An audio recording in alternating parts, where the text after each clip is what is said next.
ඔබ දකින ලෝකය ඇත්තක්ද? ඇත්තටම ලෝකය කියන්නේ මොකක්ද? බුදුදහමට අනුව ලෝකය කියන්නේ අපෙන් බාහිරව පවතින දෙයක් නෙවෙයි.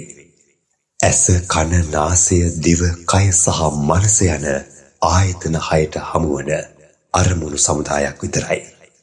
අපි හැමදාම කලේ දැනීම සහ දැනගැනීම කියන දෙක පටලවාගෙන ලෝකයක් මවා ගන්න එකයි.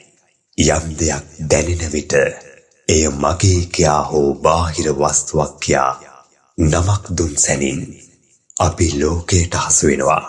නමුත් සැබෑ දාර්ශනික දැක්ම නම් මේ හැම දැනීමක්ම ස්පර්ශය නිසා හටගෙන ඒ මොහොතේම නිරුද්ධ වී යන බව වටහා ගැනීමයි.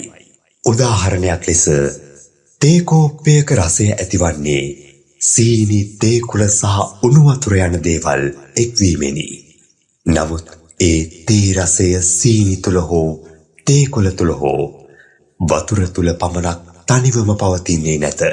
අපේ ජීවිතයේ අප ලබන වින්දනයන්ද එලෙසම හේතුන් නිසා හටගන්නා ඵලයන් පමණක් වන අතර ඒවායේ සදාකාලික හිමිකරුවෙකු හෝ පවතින ලෝකයක් සොයාගත නොහැක. ලෝකය තුල හික්මෙනවාට වඩා ලෝකය අතහැරෙන විදිහට සිහිය පවත්වන්න පුරුදු වෙන්න. අපිට හමුවන රූප, ශබ්ද, ගන්ධයන් පිටුපස හඹා නොගොස් ඒවා හුදු ධර්මතාවයන් පමණක් ලෙස දැකීම සැබෑ නිදහසට මගයි. මේ මොහොතේ උපදින සිතුවිල්ල ඒ මොහොතේම අතහැරීමට තරම් අපේ සිහිය අවදි කර ගනිමු.